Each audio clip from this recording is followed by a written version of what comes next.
All right. Well, welcome to Navigating Obesity with Dr. D. I have Christopher Grant here, and I want everyone to learn from him about his journey. So, Chris, tell me a little bit about your life, family, what you do for a living. Okay, well, mid 40s. I'm just a dad, two kids. I had kids later in life, so right now they're 10 and 8. So it's a lot of keeping up with them. So I've been in a technology-based work from home role for about 10 years now. Prior to that, I was active law enforcement. So I was on patrol in a uniform and a patrol car, night shift, eating fast food, all that wonderful stuff. And my journey through all of my health, it really kind of starts back to there.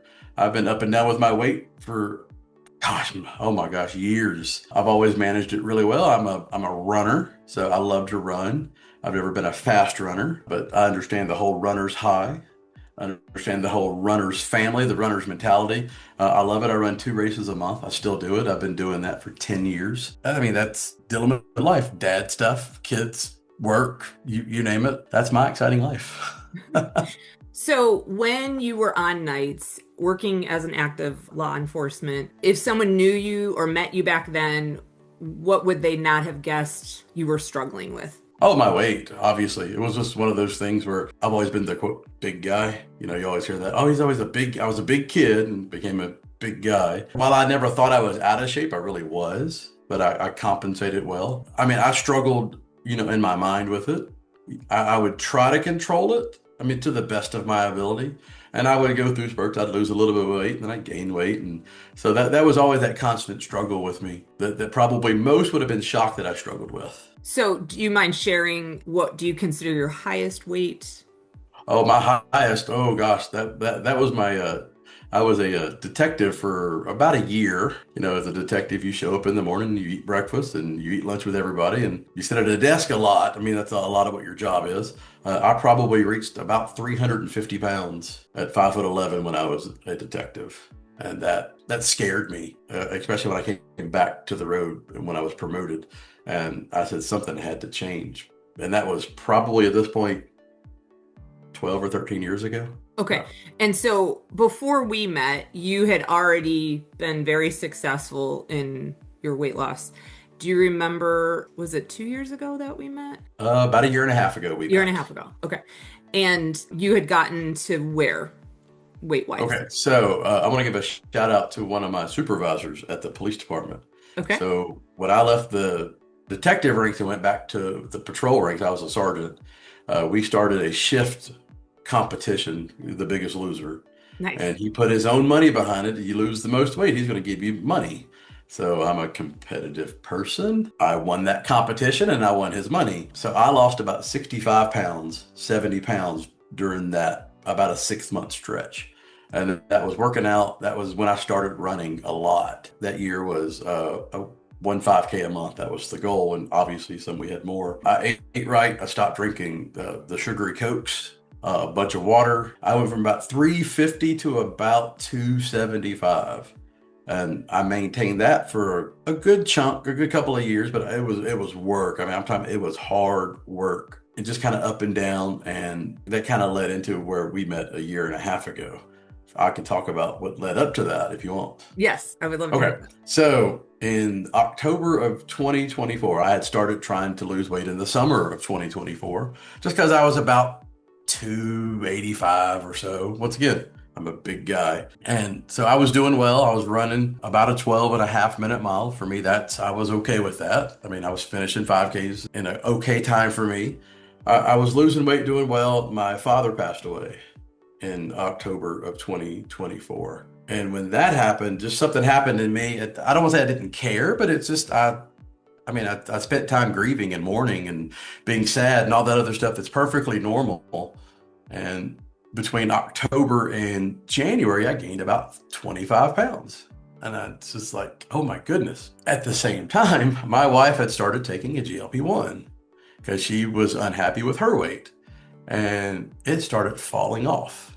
Like, I mean, it just like the results were like, wow, this is amazing. And I'm like, kind of feeling sorry for myself. Like, man, I run, I eat right, I work out. I'm doing all the work. Why am I not losing weight? And so I started the journey to try to find an actual physician, a doctor who could figure it out with me. And ultimately, the goal was to get on a GLP-1, but I just didn't want to show up and here's your medicine. I wanted a partner who could walk through it with me. That was huge to me. That was somebody who could answer my questions and talk to me and not just throw it at me. Okay. And so was it just the perfect storm in the sense Yeah, of that weight shift, your yeah, wife losing while you were trying and you were gaining, that you said, 100%. something's got to change? 100%. Okay. 100%. It was one of those, you look back on it, I don't know what made it. I don't like needles.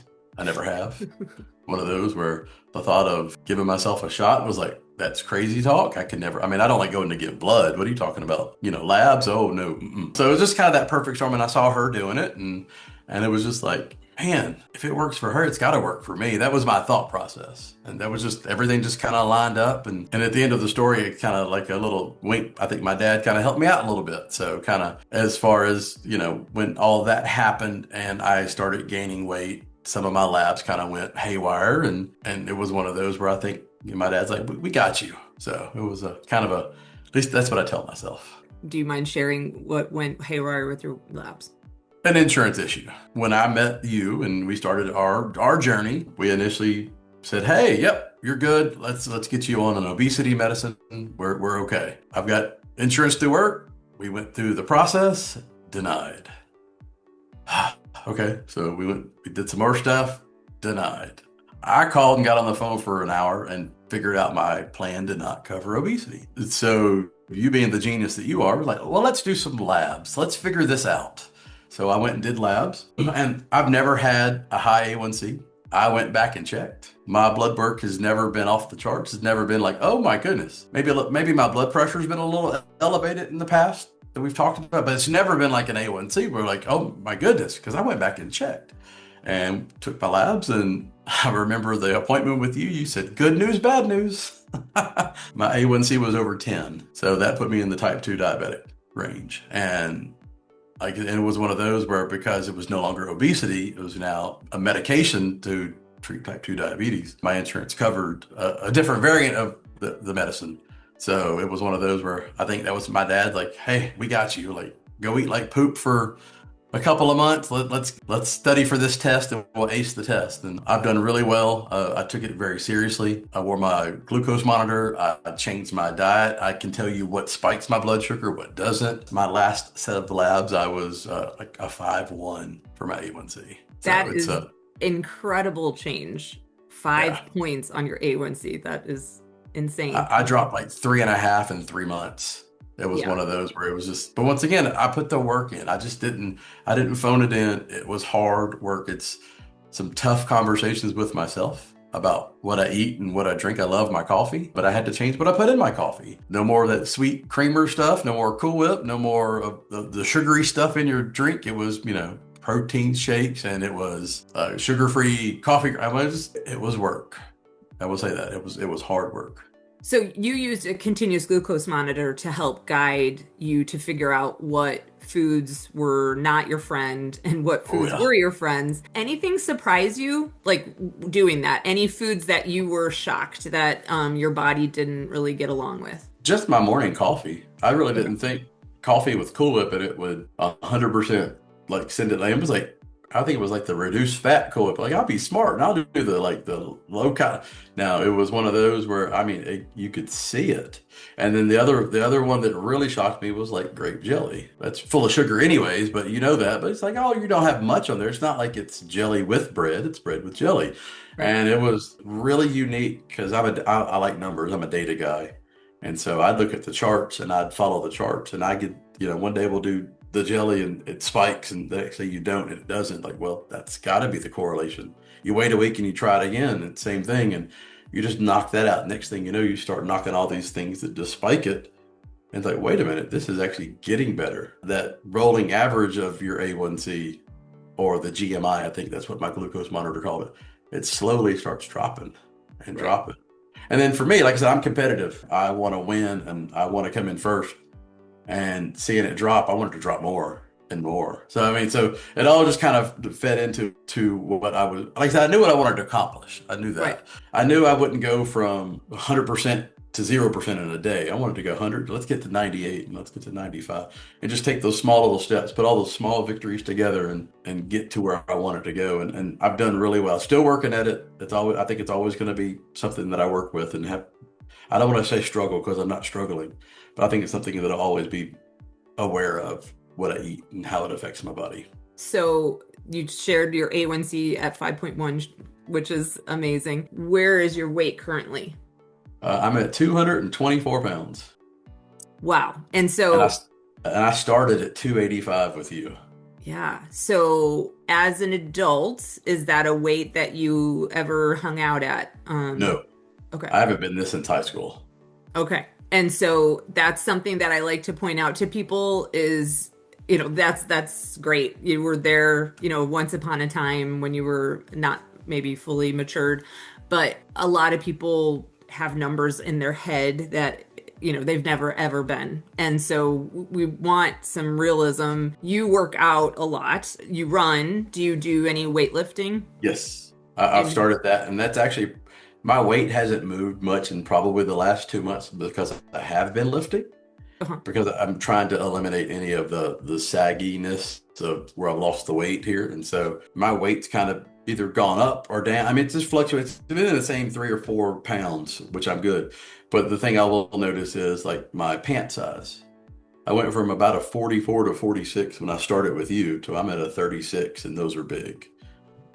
that's again insane. And I think for a lot of people, number on the scale is what we hold in such high regard. But for metabolically, the waist circumference is really telling the tale. And then your A1C also going in half. That's just wild.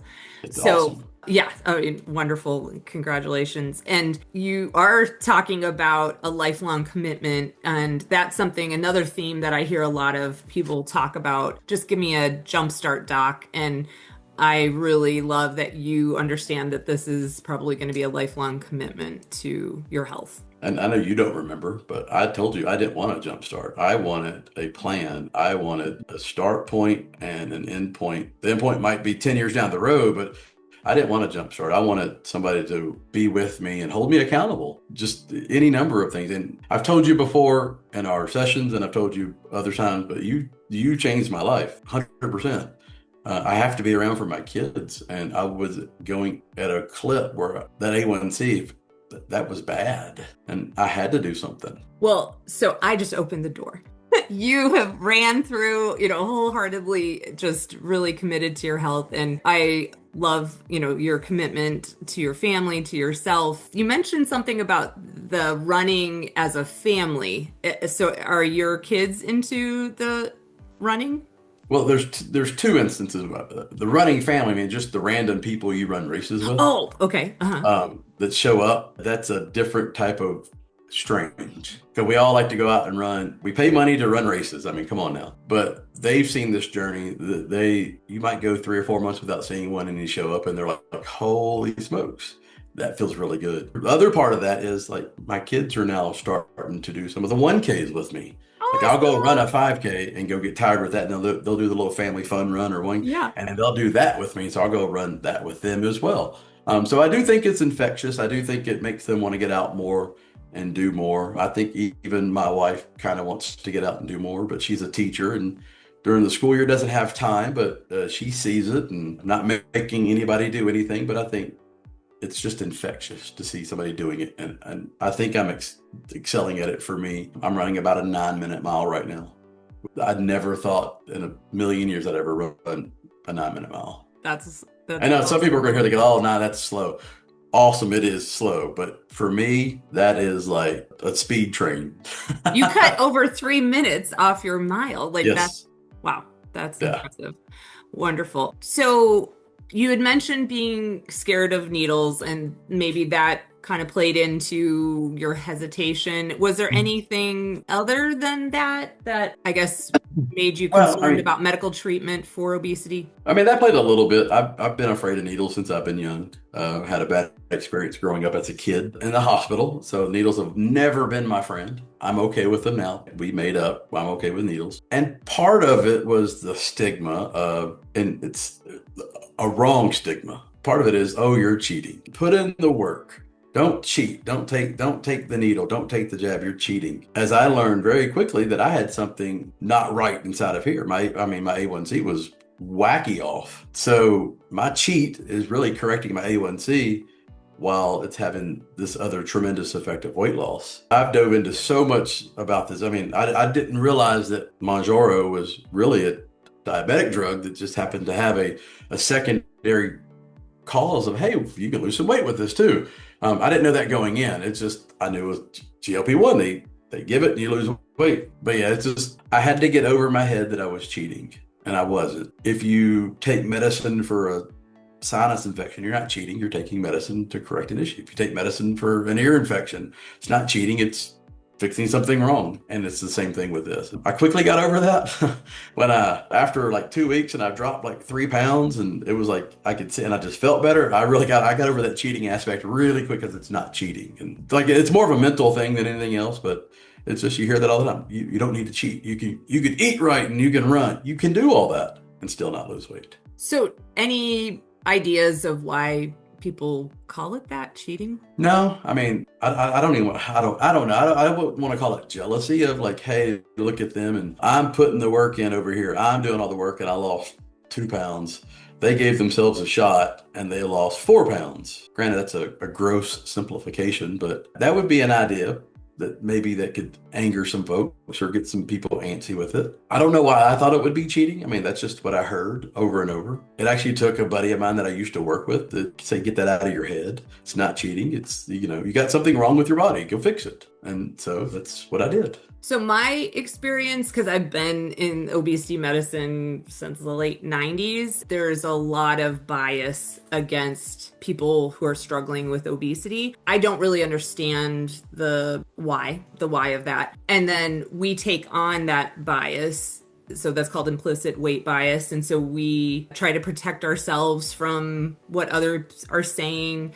If we are hard on ourselves, then we can protect our, safety emotionally if we're already kind of beating ourselves up about that. And in my experience, it's one of the few areas that is openly okay to like still be so blatantly biased. So you have a tool that is very effective right now. And that is one of the main differences that you're experiencing with the many attempts that you've done over the years. How is this tool different for you? Because you said it was so challenging to keep, under 285 when you were actively, trying to maintain that weight loss. How is this tool different than when you were doing it without that tool of GLP-1? Gosh, I really don't know. Obviously, the tool has changed the underlying condition that made it difficult for me to lose weight and keep weight off. I think part of it is holding myself accountable.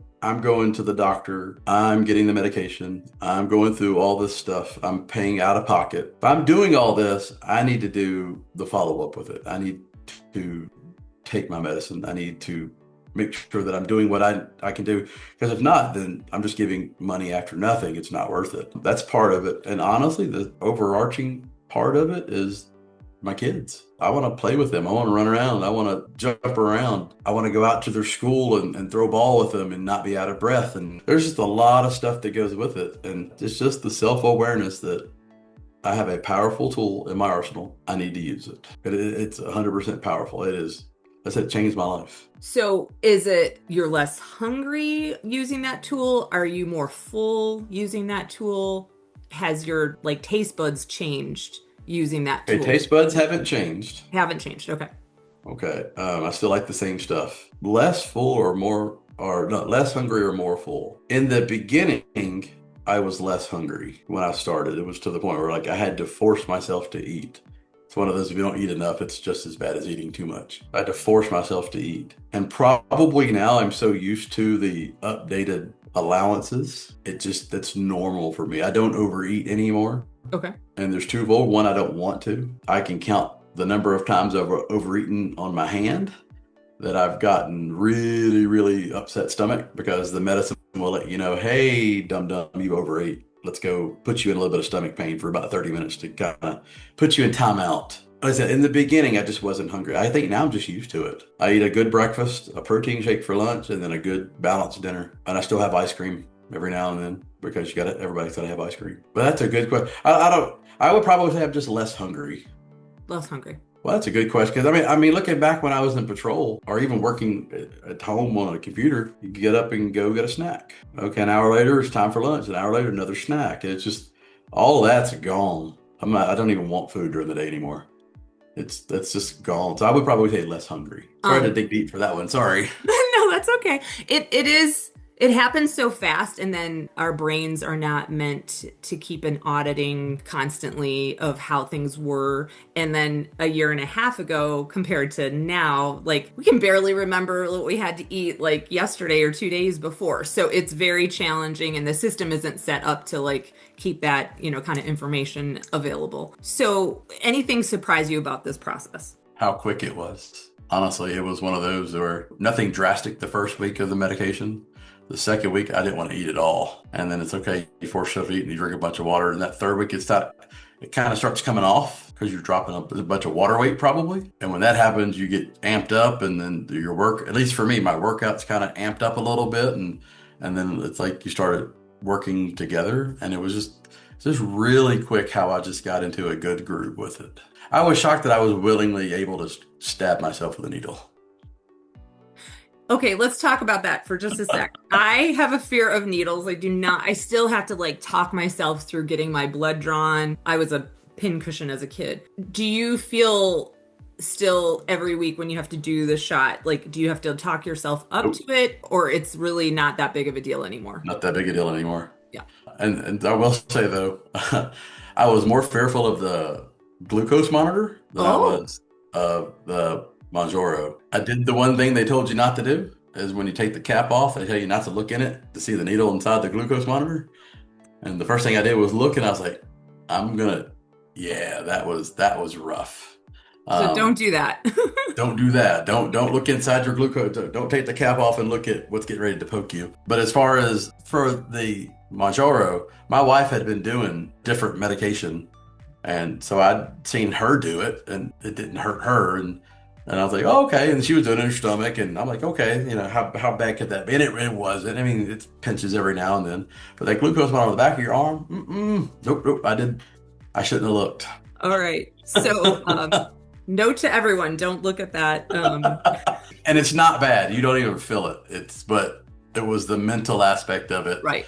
You feel absolutely nothing. And it's so quick. It sounds terrible when it comes out of the injector. It sounds absolutely terrible. Just don't look. And I mean, I always encourage people, if they're having hesitation about either giving themselves a shot or doing the continuous glucose monitor, take the medicine, take the continuous glucose monitor to your doctor's office and do it with your doctor, your nurse. You can be with a professional that can help walk you through it so that you don't feel alone in that. Yeah.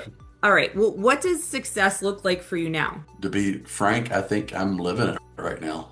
Awesome. I'm happy. My wife says I'm not allowed to lose any more weight because I'm okay. I'm really thin here, and she doesn't want me to get any thinner. I think I'm there. My A1C is under control. I think my weight's under. I would like to lose, 5 or 6 more pounds, just because it'd be kind of cool to be under 220. But I'm good to be between 220 and 225. I'm a big stocky dude anyway, so I've got massive legs. People see my calves and they're like, "Oh goodness gracious." Because I run so much. I mean, they are huge. So I'm never going to be 150 pounds, and I don't want to be 150 pounds. When I first started, my goal was 240, and when I hit 250, I changed it to 225, and I've been below 2. So I'm there. It's one of those where let's get the last couple of pounds off and then go into a decent maintenance mode where I can maintain my A1C to see if I need to continue the weekly injections for the A1C. Or if maybe my diet has changed enough where I can do a monthly. Obviously, that'll come hand in hand with my doctor just to make sure, because I don't want to come off of it and then it goes back to 10. What the heck? What's the point of that? I want to do it in a very controlled way where it's the most success for me. Yes, I think you are living it. So that's wonderful to hear that you 100%. are in that mindset also. If someone were to be just beginning their journey, what would you recommend as their first step? Honestly, it's finding a doctor, finding somebody who can walk that journey with you, start it with you. And the biggest thing for me is answering the questions that you have, because you should have questions. I mean, it's, you hear about it and everybody's taking it, but you should have questions about how it's going to affect you. And finding somebody who will answer all those questions judgment free, no matter how big, how small, how dumb, it doesn't matter. Just answering those questions. To me, that was huge because I asked a bunch of questions because I wanted to know everything before we started. Obviously, that's not going to happen, but finding somebody who can work with you, that's worth its weight in gold to me. And finding an advocate for you, I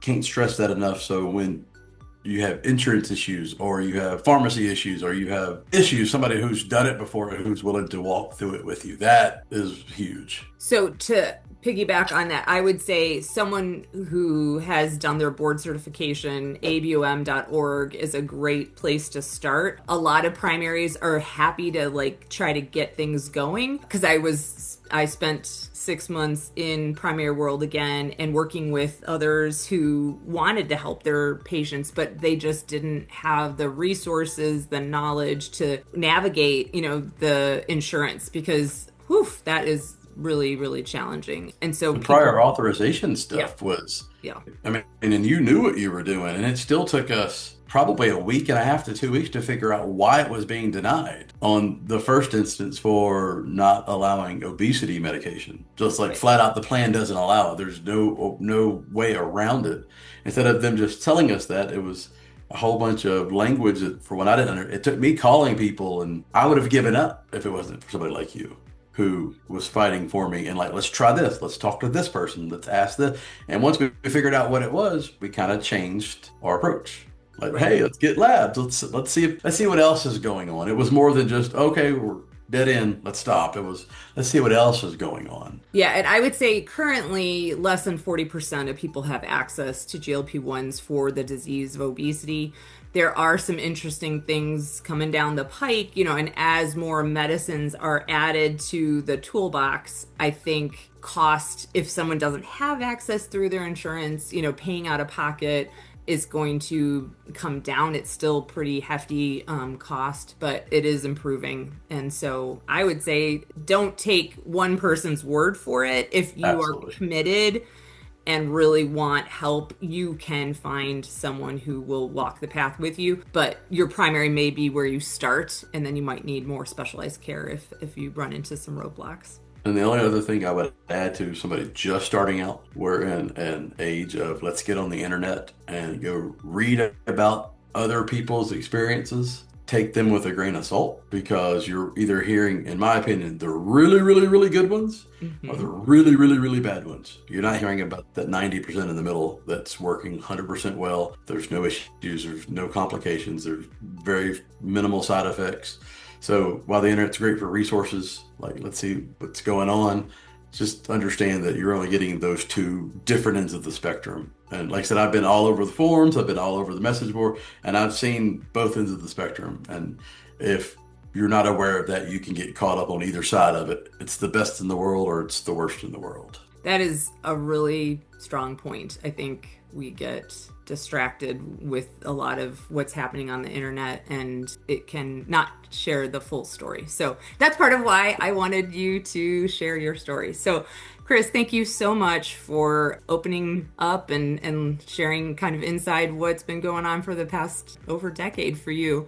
I really appreciate your time and I wish you well. I appreciate it. As I've said before, you changed my life. I mean, granted, I kick doors down and I'm running through it as fast as I can, but if it wasn't for you advocating for me last February, I don't think I would be where I'm at today. Well, I appreciate that, and that's very humbling. Thank you so much for sharing that. Absolutely. All right. Well, I hope we can change lives together with this video. So thank you again. Have a wonderful day. Yes, ma'am. All right.